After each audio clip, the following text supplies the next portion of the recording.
What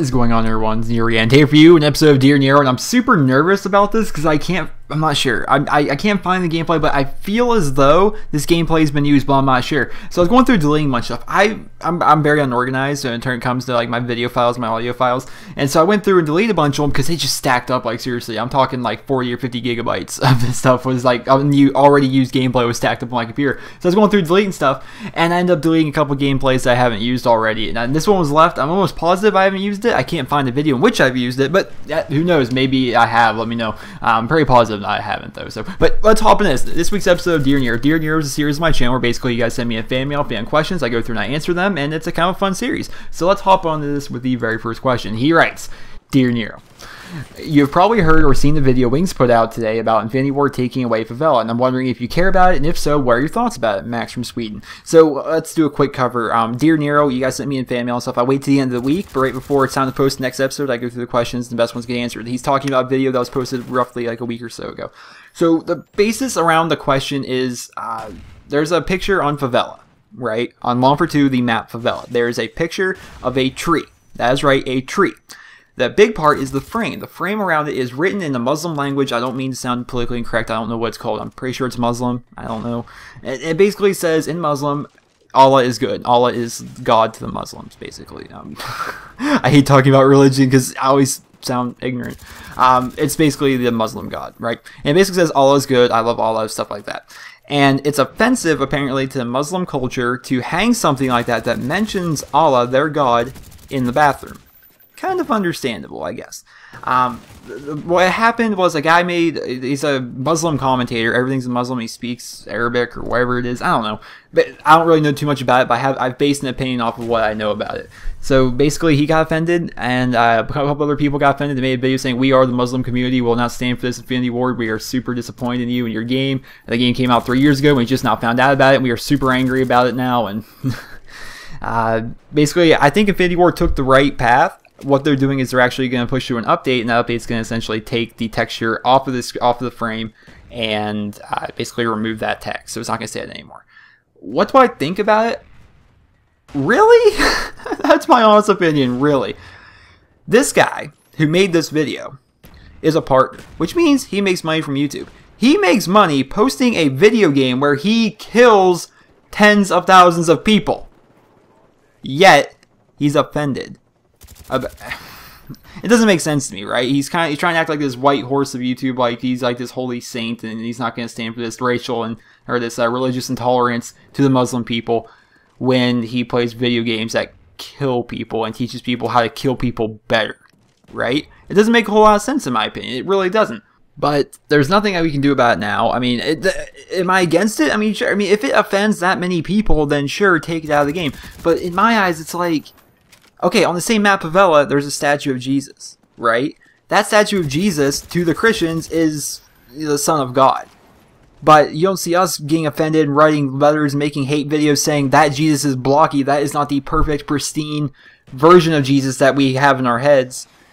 Your interpretation of Jesus through that statue is not what we thought it should be. It's too blocky. You know, you don't see Christians doing that. You know, you don't see people complaining when they say God damn it or when they yell Jesus Christ when a grenade comes at them.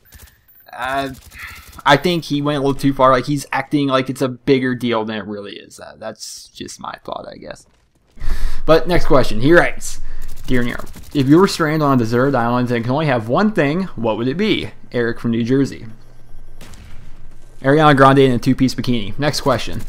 Dear Nero, are you an ass guy or a boob guy? Or do you not even care? Trevor from Illinois. Ass guy. Next question. He writes, Dear Nero, what are the chances of you going back to high school and getting your high school diploma? I know you didn't finish high school and YouTube is bringing in money for you, but what if YouTube isn't always around? It's very hard to get a job in today's time. It's really hard to do, and it's even harder to do if you don't have a high school diploma. So would you like to go back to finish high school or even go to college? Zach from North Carolina. Well, I actually talked about this on Twitter. I actually am going back to get my diploma. I dropped out, for those of you guys that didn't know, I dropped out right before my senior year and ended up going to night school and getting my GED. Basically, just it came down to the fact that I just didn't like school. I wasn't happy there. I just didn't like high school at all. I hated like everything about it. I went back and got my GED, and a GED, if you guys don't know, is actually basically the equivalent of a diploma. Anything you want to do with a diploma, you can do with a GED. It's almost the exact same thing. I don't need to get a diploma, but if I'm going back to get it just for, something to do, I guess, to be honest. I mean, I spend my whole day doing YouTube stuff. I got plenty of time to go and get my diploma. Why not? So I am going to do that. As for jobs, though, is it going to affect my ability to get a job or go to college? I'm not going to college. That's a waste of time. All it does is put you up to your ass in debt.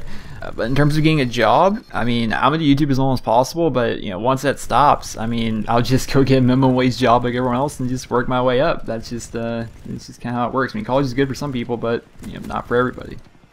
Final question. He writes, Dear Nero, I'm a 15-year-old kid from Australia, and in January, I'm going on a semi-exchange trip to the American West Coast. I'm wondering if it is true that almost everyone is in kind of a group in school, whether it be a sport, a band, or etc. Is this true? I'm going to Seattle for school in case it makes any difference. Love the videos, Simon. So basically, he's from Australia. He's going to do a foreign exchange student into Seattle. Seattle's up in Washington. So that's kind of a cool thing. All right? I think it's a super cool thing that foreign exchange programs, what they do for kids. So we actually had a girl come from Brazil when I was in high school, and it was super cool. You got to learn a little bit about her culture, and she definitely got to learn about yours because she lived in it for like 3 months.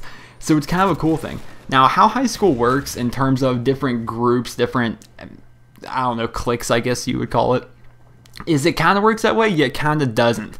So it's definitely not like what you see on TV. Okay, you got the jocks, you got the nerds, you got the sluts, you got the preps, you got those people, and they all just go say, okay, this table's for football players only. Find a new seat, pal. It's not like that at all. It is, but it is kind of true. It's just all goes into the fundamental process of making friends. So to make friends, you typically have a similar interest, or at least someone who's friends with someone who has a similar interest. Like your cousin has a similar interest with that guy, therefore you become friends with that guy because you're always hanging out with your cousin or something like that. That's one of the things that happened to me in high school.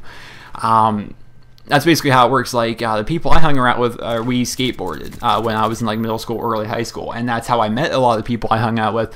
And that's why we sat there. We weren't the skateboard kids. So like, I can understand like you're completely from an outside's perspective. And, you're in Australia. It's completely different than America. And like the only perception, the only ideas you have of America are from what you see on television and what you see in movies to perceive our little nation, I guess.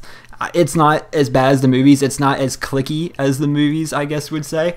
The sports people typically do sometimes hang out with each other, but that's solely because they're friends because they're on a sports team. It's not because, okay, we're the football players, therefore we have to be friends. There's people on the football teams that hate each other. They just typically, if they play on the football team together, they're friends. They might develop friends because they're spending a lot of extra time together. It's not as cliquey as you think. Basically, what you're going to want to do when you get to school, the teachers are going to do all the work for you. That's honestly what's going to happen. It's going to be a cool thing. I think you're going to be excited about it. So as soon as you get in there, every single class you get into, the teacher's basically going to be introducing you as a foreign exchange student from Australia. And I'm sure they're going to say something like, say a little something about yourself, and people are going to take interest in you. And if the school in Seattle that you're going to is anything at all like the school I went to, it's going to be big news that there's a foreign exchange student. It's someone new, someone different. Hell, if someone new even moved to my town, it was big news and it was a big deal. That person's like, oh, this person's from Idaho, or this person just came here from Warren, or whatever. It's big news and kind of gets throughout the school. That's just one of the things. And since you're from Australia, which is something completely different than what people like kids from Seattle are used to, they're going to talk a lot about you, and it's not going to be bad. They're like, oh, there's like the Australian kid. Basically, the best thing you need to do is make a good first impression, be a nice guy, and you're going to find friends. You're going to find, you're going to develop that little, security net, I guess, of friends that you're going to have with you, and it's going to be a good thing. And I'm excited for you. That's kind of cool, man. I don't know, I kind of wish I had like the opportunity to, go to a different country. If I had to pick a different country to go to for a foreign exchange program, it would probably be England, but I'm scared to death of flying. So yeah, that probably wouldn't work. And I always planned if I were to go to England, I would go all the way up to Alaska. I'd drive there, and then I would like fly the 5 minutes or wherever over the Bering Strait, land in Russia, then drive through Russia, then the Middle East, and then make my way to Europe. That's how it would work, because I hate flying, and I couldn't imagine ever flying over the ocean. But to answer your question a little bit quicker, basically it's not as bad as you think. It's going to be a cool thing, and I'm excited for it. But that's this week's episode of Dear Nero. I hope you guys all enjoyed. A final score of 57 and what was that, 6? I can't tell. I had a new monitor, right? My monitor died on me, so I had to go buy a cheap one really fast, like, because I need to render out videos like that night, and I need a monitor to be able to see what I was doing. So I went and got this cheap monitor, and I can barely tell what anything is anymore. Final score of 57 and 6. I hope you guys all enjoyed this gameplay, and if you did, please remember to rate the video. It definitely helps. And once again, thank you all for taking time out of your day to check out my stuff. That means the world to me, and have a great day, guys. I was banging 7 grand rocks, that's how I roll. I got 1 year go. Are you bipolar? I'm bi winner. Win here, win there, win everywhere. I'm a total freaking star from Mars. Come on, bro, I got target blood.